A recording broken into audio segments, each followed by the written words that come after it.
It's New Year. Everybody's singing Happy New Year. I trust you all had a wonderful New Year's Eve celebration yesterday. There was no load shedding, so there's really no excuse. Hope you saved up on your alcohol before Ramaphosa made that announcement saying that it's going to be banned.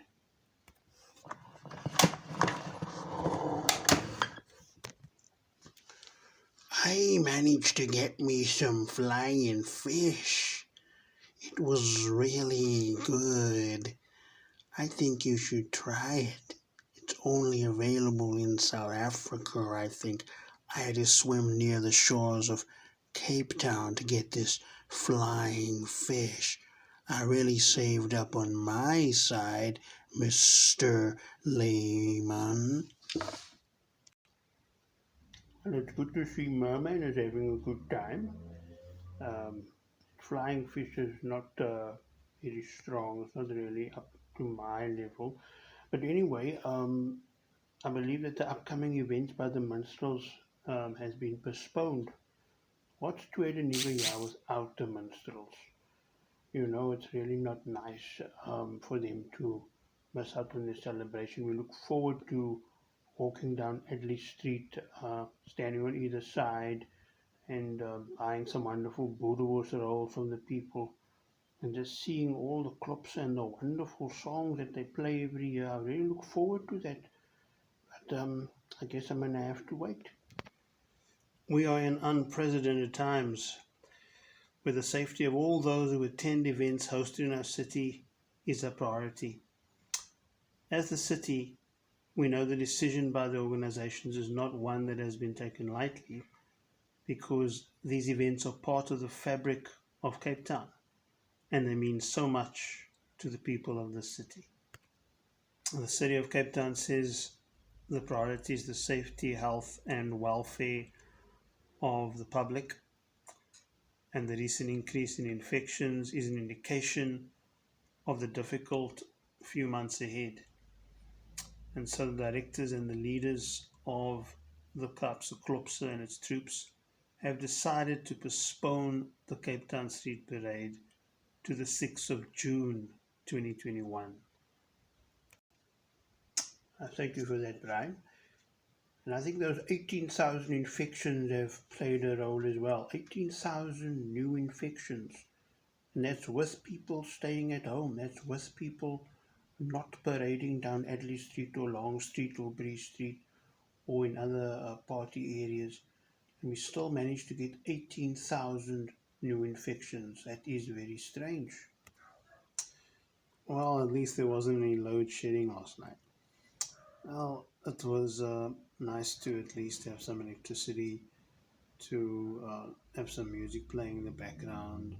It's not really a time for movies or even playing games. It's just music in the background and just chilling, uh, having some flying fish. I know you're not a fan, Mr. Lehman. Um, and whatever else we could muster. That's really what it's about.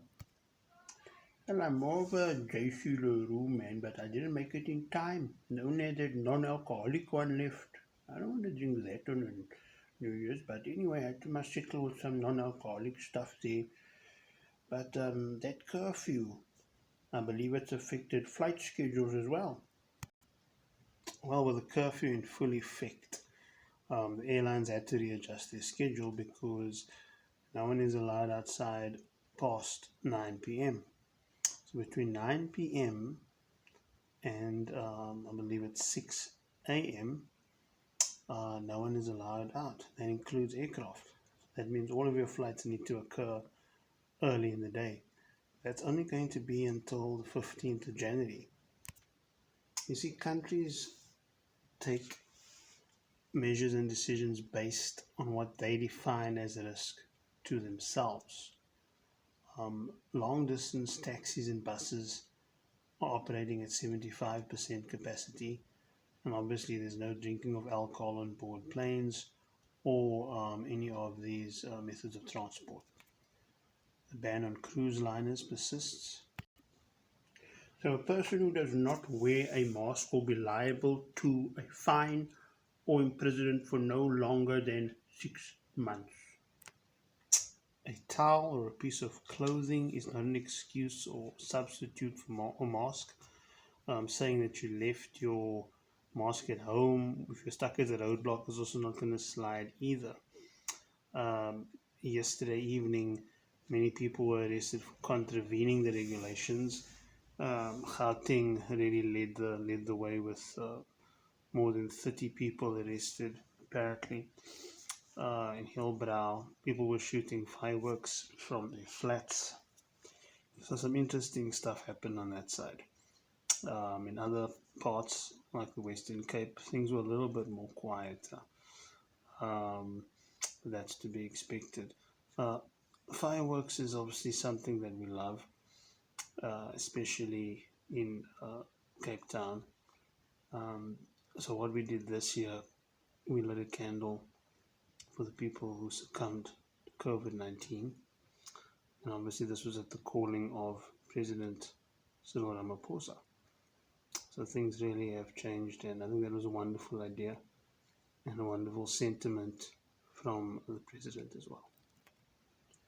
Last year today, a new virus made its entry into the world stage.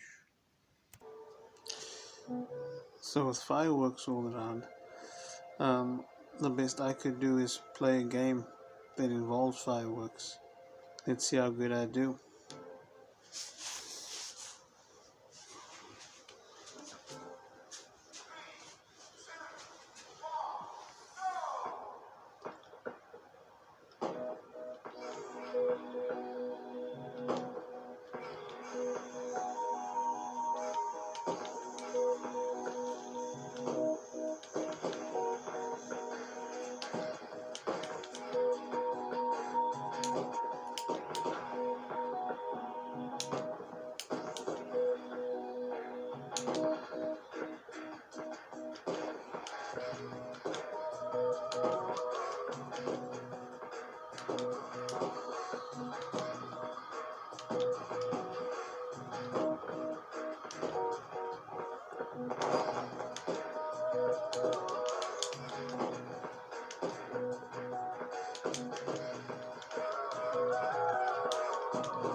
That fireworks game really looks interesting.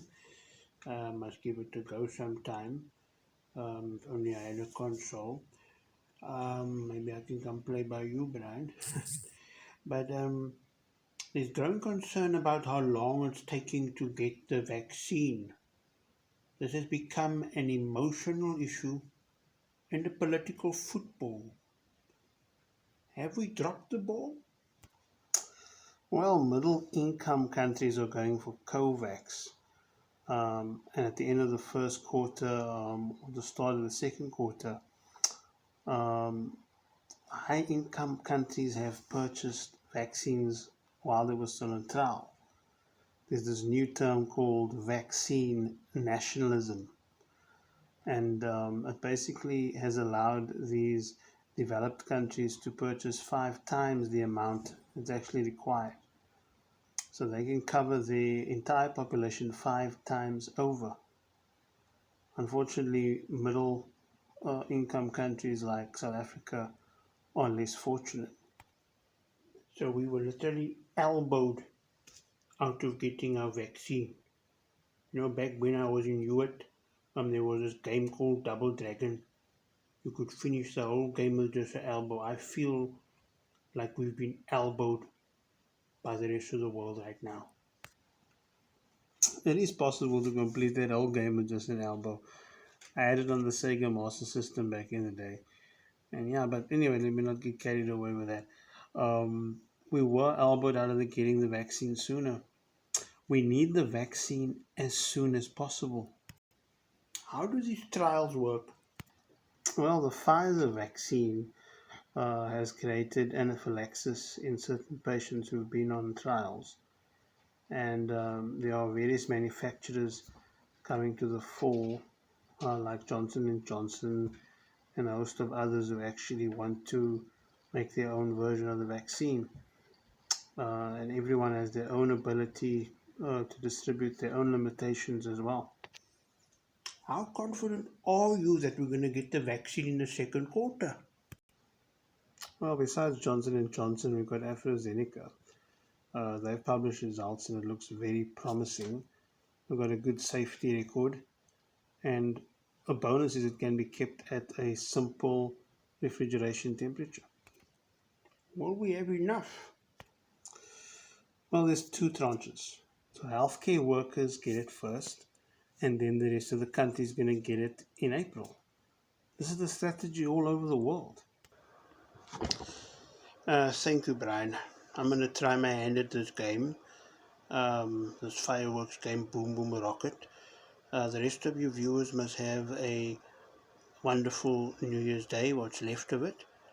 And maybe you can still shoot some fireworks outside your premises. If you don't have any animals, please be mindful of the dogs and the cats. Their sense of hearing is quite high, especially the dogs. So try not to shoot crackers and fireworks if you've got pets. Let's play this game.